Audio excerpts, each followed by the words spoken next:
சேலத்துல வந்து ஒரே மலையில 2 குகை இருக்கிறது ஒரே கோயில் வந்து பாத்தீங்கன்னா நம்ம இந்த கொங்கண சித்தர் குகை தாங்க. தெரியுதுங்களா? மலை முழுவதும் வந்து பாத்தீங்கன்னா தங்க புதையலா நிறைஞ்சிருக்கு அப்படின்னு சொல்லிட்டு இந்த சக்கரம் வந்து பாத்தீங்கன்னா கல்லாலே பொறிக்கப்பட்டிருக்கு பாருங்க. ஒரு சக்கரம் இருக்கு, இந்த இடத்துல ஒரு சக்கரம். முதல் குகை வந்து பாத்தீங்கன்னா அந்த இடத்துல தடை இருக்கு, நான் அதையும் காட்டுறேன்.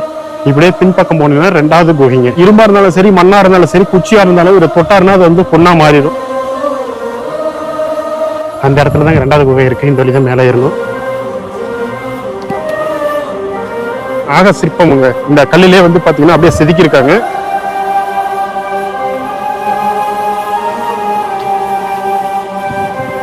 நம்மள வரவேற்கிறதுக்கே வந்து பாத்தீங்கன்னா காலபைரவர் பாருங்க முன்னாடி நம்மளுக்கு முன்னாடி நின்றுட்டு இருக்காரு. வணக்கம் and welcome to Prabhu trekker channel. எல்லாரும் எப்படி இருக்கீங்க? ஹாப்பியா சந்தோஷமா வேற லெவலில் சூப்பரா இருப்பீங்கன்னு தெரியும். இந்த வீடியோல வந்து பாத்தீங்கன்னா 18 சித்தர்கள் நம்ம எல்லாரும் கேள்விப்பட்டிருப்பாங்க. அந்த 18 சித்தர்கள் முக்கியமான ஒருவர் வந்து பாத்தீங்கன்னா கொங்கண சித்தருங்க. இந்த கொங்கண சித்தர் கோயிலுக்கு தாங்க நம்ம வந்திருக்கிறோம்.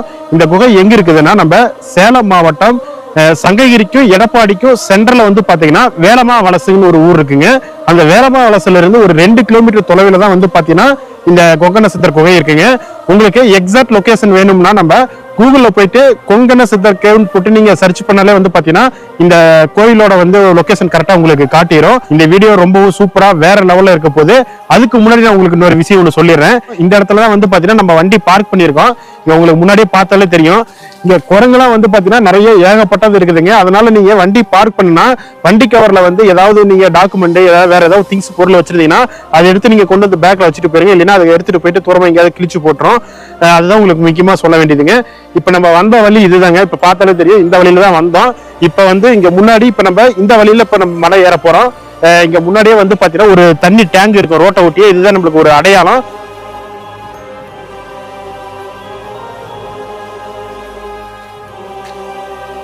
நம்ம இப்படி முன்னாடி தாங்க என்ட்ரி ஆகணும். நம்மள வரவேற்கிறதுக்கே வந்து பாத்தீங்கன்னா காலபைரவர் பாருங்க முன்னாடி நம்மளுக்கு முன்னாடி நின்றுட்டு இருக்காரு. இது வந்து ஒரு அற்புதமான நிகழ்வுங்க. எனக்கே ரொம்ப ஆச்சரியமா போயிருச்சு பாருங்க. இங்கிருந்து அங்கிருந்து ஒடியா இருந்தது வந்து பார்த்தோன்னே நம்மளுக்கு கரெக்டா முன்னாடியே நின்றுச்சு பாருங்க. நம்மள வரவேற்கிறதுக்கே வந்து பாத்தீங்கன்னா காலபைரவர் முன்னாடியே இருக்கிறாரு. இப்ப அப்படியே நம்ம இந்த வழியா தாங்க நம்ம மேல போகணும். இதுல வந்து தடம் போட்டிருக்காங்க, நம்மளுக்கு அம்புகுறி மாதிரி போட்டிருக்காங்க மேல போறதுக்கு. அதுக்கு முன்னாடி வந்து பாத்தீங்கன்னா இந்த இடத்துல வந்து பாருங்க ஒரு நாக சிற்பமுங்க. இந்த கல்லிலே வந்து பாத்தீங்கன்னா அப்படியே செதுக்கி இருக்காங்க. இந்த பாறைகளாவே ஆதிசேஷ நாகன்னு சொல்லுவாங்க. இது எப்படின்னா இந்த பாறைகளாவே அப்படியே நம்ம வந்து அப்படியே செதுக்கி இருக்காங்க. இந்த நாகத்தை பாருங்க. அப்படியே இது கிட்டத்தட்ட ஒரு 100 அடி நீளத்துக்கு இருக்குங்க. இந்த வந்து இதுதான் வந்து பாத்தீங்கன்னா நம்ம இந்த கோயிலுக்கு போறதுக்கான ஒரு லொகேஷனே. இந்த வழியில தான் மேல போகணும் அப்படின்னு சொல்லி காட்டுறதுக்கோசரம் இந்த சிலை பாருங்க இப்படி வந்து நம்ம கற்சிலைகளை எப்படி அமைச்சிருக்காங்க. இந்த பாறையிலேயே வடிவமைச்சிருக்காங்க பாருங்க. அப்படியே சுத்திலும் பாருங்க அவ்வளவு பசுவே சூப்பரா இருக்குதுங்க. நம்ம அந்த வழியா தாங்க முன்னாடி அங்கிருந்தா வந்தோம். அப்படியே ஒரே பாறைங்க. இந்த பாறை வழியா தான் அப்படியே நம்ம பாத்தீங்கன்னா நம்ம மேல போகணுங்க. இது முன்னாடியே பாத்தீங்கன்னா ஒவ்வொரு கல்லுலயும் வந்து பாத்தீங்கன்னா நமசிவாயின்னு போட்டு அந்த அம்புகுறி மாதிரி போட்டிருக்காங்க. இந்த வழியா தான் நம்ம மேல போகணும். இங்க பாருங்க இதுதான் நமக்கு வழிகாட்டிங்க. கீழே வந்து நம்ம கீழே நடந்து போற தடத்துலயும் வந்து பாத்தீங்கன்னா இப்படி மேல கோயிலுக்கு போகணும் அப்படின்னு சொல்லிட்டே இருக்காங்க. அந்த அம்புகுறி பார்த்து நம்மளுக்கு காட்டுது. இந்த மலைக்கு வந்து பாத்தீங்கன்னா கொங்கணர் மலைன்னு சொல்லுவாங்க, சூரிய மலைன்னு சொல்லுவாங்க, தங்கமலைன்னு சொல்லுவாங்க. இதுக்கெல்லாம் என்ன காரணங்கிறத நான் இந்த வீடியோல போக நான் அப்படியே உங்களுக்கு சொல்றேங்க. முதல்ல நம்ம இந்த கொங்கண சித்தர் யாருன்னு நல்லா தெரிஞ்சுக்கலாங்க. எல்லாருக்கும் நம்மளுக்கு தெரிஞ்சதுதாங்க 18 சித்தர். அந்த 18 சித்தர்கள் ஒருவரான கொங்கண சித்தர். இந்த கொங்கண சித்தர் யாருன்னா நம்ம போகரோட சீடருங்க. போகர் யாருன்னா உங்களுக்கு எல்லாம் தெரியும். பள்ளியில் இருக்க முருகன் நவபாசன சிலை இந்த கன்னிவாடியில செஞ்சிருப்பான்னு சொல்லிட்டு பாத்தீங்களா, அவரு தாங்க. இந்த கொங்கண சித்தர் வந்து பாத்தீங்கன்னா நிறைய வனவாசம் செஞ்சு அங்கங்க நிறைய மலைகள்ல வந்து தவம் புரிஞ்சிருக்காருங்க. அந்த தவம் புரிஞ்சதுல ஒரு இடம் தான் வந்து பாத்தீங்கன்னா சூரிய மலை அடிவாரம்னு சொல்லுவாங்க. இன்னொன்னு வந்து பாத்தீங்கன்னா தங்கமலைன்னு சொல்லுவாங்க. இன்னொன்று வந்து கொங்கண மலை. கொங்கண மலைன்னு வரதுக்கு காரணம் இந்த கொங்கண சித்தர் வந்து இங்க வந்து ரொம்ப காலம் வந்து தவம் புரிஞ்சதுனால சிவனை நோக்கி, அதனால வந்து கொங்கண மலைன்னு சொல்லுவாங்க. தங்கமலைன்னு ஏன் சொல்றாங்கன்னா இவர் வந்து பாத்தீங்கன்னா இரும்பா இருந்தாலும் சரி, மண்ணா இருந்தாலும் சரி, குச்சியா இருந்தாலும் ஒரு தொட்டாருன்னா அது வந்து பொண்ணா மாறிடும். அதனால தங்கமலைன்னு சொல்றாங்க. நம்ம வந்தது வந்து அந்த வழிதாங்க. கிட்டத்தட்ட அதிகபட்சமும் ஒரு 10 நிமிஷம் நம்ம வந்து டிராவல் பண்ணாவே பார்த்தீங்கன்னா முதல் மலைக்கு நம்ம வந்துடலாம். முதல் மலைனா முதல் குகைக்கு நம்ம வந்துடலாங்க. ஒரு 10 நிமிஷம் டிராவல் பண்ணாலே இங்க பாருங்க, பார்க்க அவ்வளோ ப்ளசண்டா ரொம்ப அமைதியா இருக்கு பாருங்க. இந்த இடம் பார்க்கவே அவ்வளோ அற்புதமா இருக்குதுங்க. இந்த இடம் மன அமைதியா இருக்குங்க. அதனாலதான் வந்து பாத்தீங்கன்னா சித்தர்கள்லாம் இந்த அமைதியான இடத்த வந்து நம்ம தியானம் செய்யறதுக்கு தேர்ந்தெடுக்கிறாங்க. பாருங்க பார்த்தாலே அவ்வளவு சூப்பரா ப்ளசண்டா இருக்கு. பக்கத்துல ஆடு மாடுகள் அந்த மலையில மேய்க்கிறாங்க. அதனால வந்து பாத்தீங்கன்னா ஆடு மாடுகள்லாம் அங்க அப்படி அப்படியே இருக்குங்க. இதுதான் வந்து பாத்தீங்கன்னா முதல் குகைங்க. குகைக்கு வந்து பாத்தீங்கன்னா அந்த இடத்துல தடை இருக்கு, நான் அதையும் காட்டுறேன். இப்படியே பின்பக்கம் போனீங்கன்னா ரெண்டாவது குகைங்க. இந்த வழியா தான் பாத்தீங்கன்னா ரெண்டாவது குகைக்கு போகணும். ஃபர்ஸ்ட் நம்ம இந்த முதல் குகையில வந்து என்னென்ன சாமிகள் இருக்கு அப்படின்னு ஃபர்ஸ்ட் பார்த்தோம்னா, என்ட்ரன்ஸ்லேயே வந்து பாத்தீங்கன்னா முதல்ல விநாயகர் இருக்காரு. அது பக்கத்துல வந்து பாத்தீங்கன்னா இங்க மயில், வள்ளி, தெய்வானை, முருகன். அப்படியே இங்க வந்துடலாங்க. இங்க பாத்தீங்களா கொங்கண சித்தர், இவர் தாங்க வந்து பாத்தீங்கன்னா கொங்கண சித்தருங்க.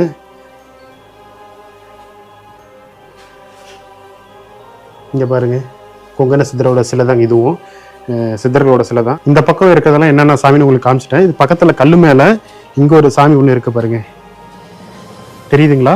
இவர் தான் வந்து பாத்தீங்கன்னா காலபைரவருங்க. முன்பக்கம் இந்த இடத்துல பாத்தீங்கன்னா காலபைரவர் இருக்கு.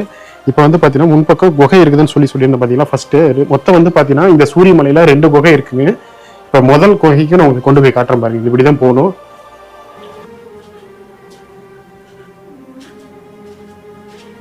தெரியுதுங்களா? இதுதான் முதல் குகை. இது வந்து பூட்டி இருக்காங்க. இது முதல் குகைக்கு வந்து பாத்தீங்கன்னா இந்த வழியா தாங்க போகணும். இந்த பக்கம் ரைட்ல லெஃப்ட்ல சைடு போகுது. இந்த குகை தான் வந்து பாத்தீங்கன்னா மாசத்துல 2 நாள் ஓபன் பண்ணி இந்த தண்ணி உள்ள இந்த குகையில வந்து பாத்தீங்கன்னா ஒரு இது இருக்குங்க. தண்ணி வந்து பாத்தீங்கன்னா ஒரு சுரங்கப்பாதையில வந்து பாத்தீங்கன்னா ஒரு ஊற்று மாதிரி இருக்கு. அந்த தண்ணியை எடுத்துட்டு தான் வந்து பாத்தீங்கன்னா இங்க வந்து சாமிக்கு அபிஷேகம் பண்ணுவாங்க. அமாவாசை பௌர்ணமி நாட்கள் மட்டும்தான் இந்த வந்து குகையை ஓபன் பண்ணுவாங்க. இங்க சாமி தரிசனம் செஞ்சுட்டு அப்படியே நம்ம அடுத்த குகைக்கு நம்ம போலாங்க. ஒரே மலையில 2 குகை இருக்குங்க. அதுதான் வந்து பாத்தீங்கன்னா இந்த சூரிய மலைங்க. சூரிய மலையில தான் வந்து பாத்தீங்கன்னா ஒரே மலையில 2 குகை இருக்குது. ஒண்ணு வந்து பாத்தீங்கன்னா கொங்கண சித்தர் தவம் செய்த குகை ஒண்ணு, மேல இன்னொரு கோயில் வந்து சிவனும் பெருமாளும் வந்து பாத்தீங்கன்னா அங்க இருக்கிறாங்க. கொங்கண சித்தர் வந்து இந்த குகையில தான் வந்து வாழ்ந்துட்டு இருக்காங்க. இன்னமும் வந்து பாத்தீங்கன்னா இங்கதான் தவம் புரியுறாரு, இங்கதான் வாழ்ந்தாரு. மேல இன்னொரு குகை இருக்குதுன்னு சொன்ன மாதிரி அந்த சைட்ல போனோம். அங்கதான் வந்து பாத்தீங்கன்னா சிவனை வந்து கையால வந்து லிங்கத்தை உருவாக்கி அந்த லிங்கத்துக்கு முன்னாடிதான் வந்து பாத்தீங்கன்னா ரொம்ப காலம் வந்து இங்க தவம் புரிஞ்சாரு. அதுக்கப்புறம் வந்து பாத்தீங்கன்னா கொங்கண சித்தர் வந்து இங்க பக்கத்துல இன்னொன்னு இருக்கும். அந்த ராசிபுரம் பக்கத்துல அளவாய் மலைன்னு ஒரு ஊர் இருக்குது.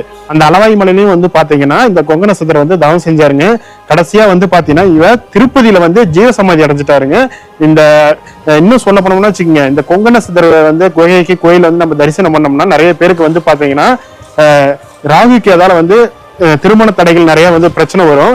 அதனால வந்து பாத்தீங்கன்னா நம்ம இந்த கொங்கண சித்தரை வழிபட்டோம்னா இந்த ராகு கேதுக்கு வந்து இருக்கிறவங்களுக்கு வந்து இந்த கல்யாணமாக இங்க இருந்தாங்கன்னா இந்த கொங்கண சித்தரை வந்து தரிசனம் இந்த குகைக்கு வந்து தரிசனம் பண்ணா அந்த தோஷ நிவர்த்தி ஆகி கூடிய விரைவில் வந்து அவங்களுக்கு திருமணம் நடக்கும் அப்படின்னு சொல்லி ஒரு ஐதீகமா இருக்குங்க. இங்க மக்கள் நிறைய பேர் வந்து வழிபட்டு போயிட்டு இருக்காங்க. அப்புறம் இன்னொன்னு சொல்ல வேண்டியது என்னன்னா, இங்க முக்கியமான நாட்கள் என்னென்ன நாட்கள்ல பூஜை நடைபெறும்னா அமாவாசை பௌர்ணமி நாட்கள்ல வந்து நிறைய கூட்டம் வருவாங்க. கீழே நம்ம வண்டி பார்க்கிங் பண்ண பாத்தீங்களா, அங்க வந்து அன்னதானம் நடைபெறுங்க சிறப்பா.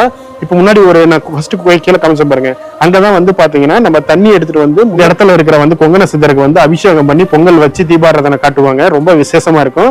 இன்னொரு நாள் வர்றப்ப நம்ம வந்து பாத்தீங்கன்னா அமாவாசை பௌர்ணமிக்குள்ள டைம் கிடைச்சுன்னா வந்து நம்ம கொங்கண சித்தரை வந்து தரிசனம் பண்ணலாம். குகைக்கு வந்து முக்கியமா இருந்தா இங்க வந்து நம்ம தியானம் செஞ்சா நம்ம மன அமைதி பெறும். கவலைகள்லாம் மறந்து ஒரு எப்படி சொல்லுவோம்னா மன நிம்மதி, அதுதான் நம்மளுக்கு மனுஷனுக்கு ரொம்ப ரொம்ப முக்கியம். நம்ம கொஞ்ச நேரம் வந்து நம்ம இந்த இடத்துல நின்று நம்ம தவம் செய்யலாம்.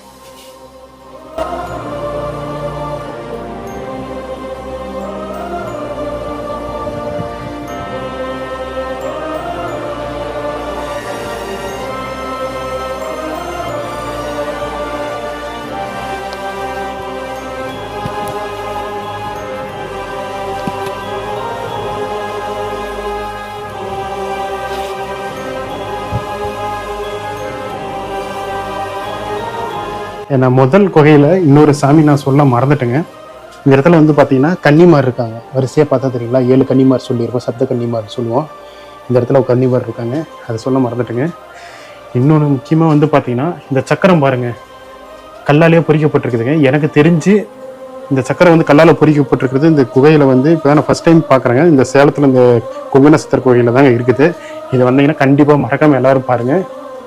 மக்களே, இப்ப நம்ம வந்து முதல் குகையோட தரிசனம் வந்து சிறப்பா சூப்பரா முடிஞ்சுங்க.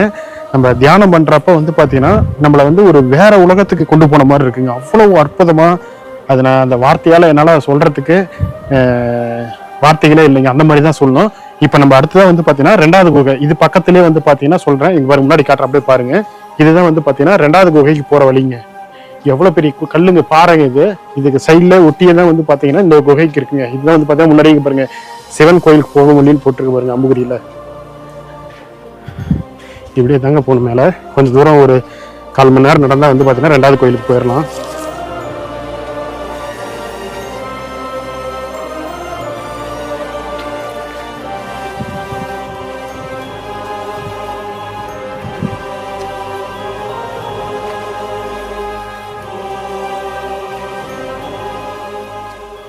போகிற வழிகள்லாம் வந்து பார்த்தீங்கன்னா கொஞ்சம் சிரமமாக தாங்க இருக்குது. தடம் வந்து ப்ராப்பராக இல்லை கிடையாதுங்க. இதுக்கு வந்துட்டு கொஞ்சம் தடம் இருந்துச்சு. 2வது கோயிலுக்கு வந்து பார்த்தீங்கன்னா தடம் கிடையாதுங்க. முன்னாடி பாருங்க ஆடு மேய்ஞ்சிட்டு இருக்கு பாருங்க.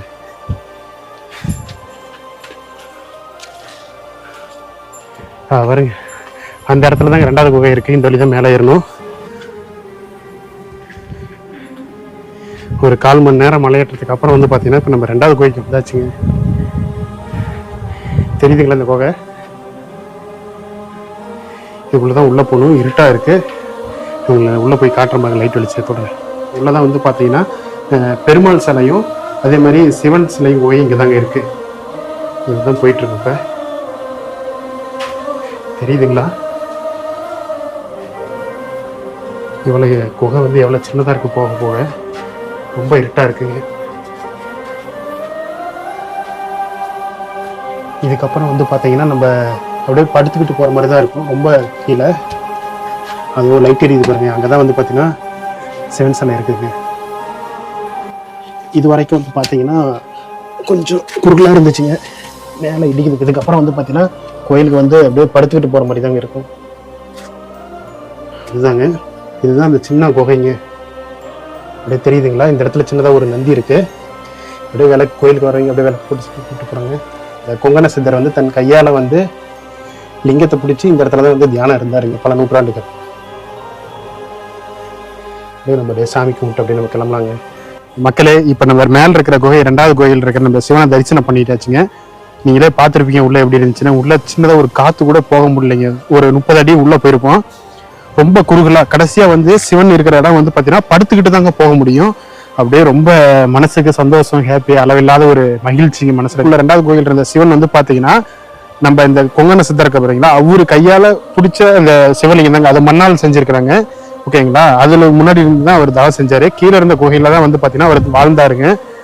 இந்த குகை வந்து பாத்தீங்கன்னா ரொம்பவும் சான்ஸே இல்லைங்க. நீங்க வந்து கண்டிப்பா இந்த சேலம் இப்போ சுற்று வட்டாரத்துல மாவட்டத்தில் இருந்தீங்கன்னா கண்டிப்பா இந்த கோயிலுக்கு ஒரு டைமா வந்து விசிட் பண்ணுங்க. ரொம்பவும் மன அமைதி, ரொம்ப ப்ரெஷரா இருந்துச்சுன்னா இந்த கோயில வந்து கொஞ்ச நேரம் தியானம் பண்ணாவே உங்களுடைய கவலைகள் எல்லாம் போய் மகிழ்ச்சி பொங்கிருங்க மனசுல. அந்த மாதிரி தாங்க இப்போ எங்களுக்கு இருக்கு. போகும்போது எவ்வளவு கஷ்டப்பட்டோம், வரும்போது பார்த்தீங்களா எவ்வளவு சூப்பரா சந்தோஷமா வீடியோ எடுத்துட்டு இருக்கேன் பாருங்க. இந்த போவரோட சீடர் தான் வந்து பாத்தீங்கன்னா இந்த கொங்கண சித்தருங்க. இந்த கொங்கண சித்தர் வந்து இரும்பை வந்து பொண்ணு தங்கமாக்குவாரு. குச்சி இருக்கு பாத்தீங்களா, அந்த குச்சி வந்து வந்து தங்கமாக்குவாரு, மண்ணை தங்கமாக்குவாரு. அந்த அவரோட தவ வலிமையால வந்து பாத்தீங்கன்னா இந்த சக்தி எல்லாம் வந்து அவருக்கு வந்து இயற்கையாவே நேச்சுரலாவே கிடைச்சிருக்குங்க. இந்த மலை முழுவதும் வந்து பாத்தீங்கன்னா தங்க புதையலா நிறைஞ்சிருக்கு அப்படின்னு சொல்லிட்டு காலப்போக்கில் அப்படியே வந்து மாறி போச்சுங்க. எதனால நான் சொல்றேன்னா, இதுக்கு இன்னொரு பேர் வந்து பார்த்தீங்கன்னா தங்கமலைன்னு கூட சொல்லுவாங்க. இந்த இடத்துல வந்து நிறைய ஆராய்ச்சியாளர்கள் வந்து இங்க தங்கம் அதிகமாக, ஏன்னா இப்போ இந்த மாதிரி நம்ம பேசுறோம் பார்த்தீங்களா, தங்கம் வந்து இந்த மலையில நிறைய இருக்கு. கொங்கண சித்தர் வந்து இங்க இருக்கிற வந்து தொட்டதெல்லாம் பொண்ணா மாறி இருக்கு, தங்கல் கிடைச்சிருக்குது அப்படின்னு சொன்னதுனால ஆராய்ச்சியாளர்கள் வந்து இந்த மலை வந்து ரிசர்ச் பண்ணாங்க.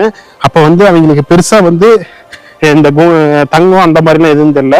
சில கல்வெட்டுகள்லாம் எடுத்திருக்கிறாங்க. அந்த பிராமிய எழுத்துக்களால வந்து சில கல்வெட்டுலாம் எடுத்திருக்காங்க. அந்த பிராமிய எழுத்துக்களான கல்வெட்டு வந்து பாத்தீங்கன்னா ஒரு 2000 வருடம் பழமையானதா சொல்லி சொல்றாங்க. அப்பனா வந்து பாத்தீங்கன்னா இந்த கோயில் வந்து ஒரு 2000 வருடம் பழமையான கோயில். அதுக்கு முன்னாடி இருந்தே சொல்லலாங்க. அவ்வளவு சிறப்பு வாய்ந்த இந்த கோயில வந்து இன்னைக்கு நம்ம வந்து விசிட் பண்ணது வந்து பாத்தீங்கன்னா அவ்வளவு சந்தோஷமா ஹாப்பியா இருந்துச்சுங்க. மக்களே, இப்ப வந்து பாத்தீங்கன்னா சாமி தரிசனம் வந்து இந்த கொங்கண சித்தரோட தரிசனம் வந்து சூப்பரா இருந்துச்சுங்க. எல்லாரும் வந்து மலை ஏறலாங்க. என்னால வந்து பாத்தீங்கன்னா மலை ஏற முடியாது, ரொம்ப கஷ்டமா இருக்கும், படிக்கட்டுலாம் இருக்கும், அந்த மாதிரிலாம் தயவுசெய்து யாரும் நினைக்காதீங்க. ரொம்ப சிம்பிள்ங்க. ஒரு 10 நிமிஷம் நார்மலா நடந்து போற மாதிரி தான் இருக்கும். ரொம்ப பெரிய லெவல்ல எல்லாம் இருக்காது. எல்லாரும் வந்து எல்லா வயசுக்காரங்களும் சின்ன வயசுல இருந்து பெரியல இருந்து 60-20 வயசு ஆயிடுச்சுக்கு என்னால நடக்க முடியாது அந்த மாதிரிலாம் நீங்க நினைச்சிட்டு ரொம்ப தூரம் நடக்க நினைக்காதீங்க. ஒரு 10 நிமிஷம் தான் அதிகபட்சமே நடக்கிறது இருக்கும். கொங்கண சித்தரோட தரிசனம் வந்து எல்லாருக்கும் கிடைக்கணுங்க. எல்லாரும் வந்து பாத்தீங்கன்னா கோயிலுக்கு வரணும் இந்த கோயிலுக்கு. ஏன்னா அவ்வளவு அருமையா இருக்குதுங்க கோயில். வந்து நம்ம சேலத்துல இப்படி ஒரு கோயிலா இருக்கா அப்படின்னு சொல்லிட்டு நிறைய பேருக்கு தெரியாம இருக்கலாம். நீங்களும் கண்டிப்பா மறக்காம வாங்க. ஒரு 1 டே ட்ரிப் பிளான் போட்டீங்கன்னா 2 கோயிலையும் வந்து தரிசனம் பண்ணிட்டு நம்ம அப்படியே குகையில வந்து கொங்கண சித்தர் குகையில வந்து நம்ம கொஞ்ச நேரம் தியான நிலையில இருந்து நம்ம அவங்களோட அருள் கிடைக்கணும்னு சொல்லிட்டு எல்லாரும் நான் வேண்டிக்கிறேங்க. ரொம்பவும் பிடிச்சிருக்குன்னு நினைக்கிறேன் இந்த வீடியோ உங்களுக்கு. இந்த வீடியோ கடைசி வரைக்கும் பார்த்ததுக்கு ரொம்ப ரொம்ப ரொம்ப நன்றிங்க. மீண்டும் வேற ஒரு வீடியோல உங்களை சந்திக்கிறேன். நன்றி, வணக்கம், பாய் பாய் பாய்.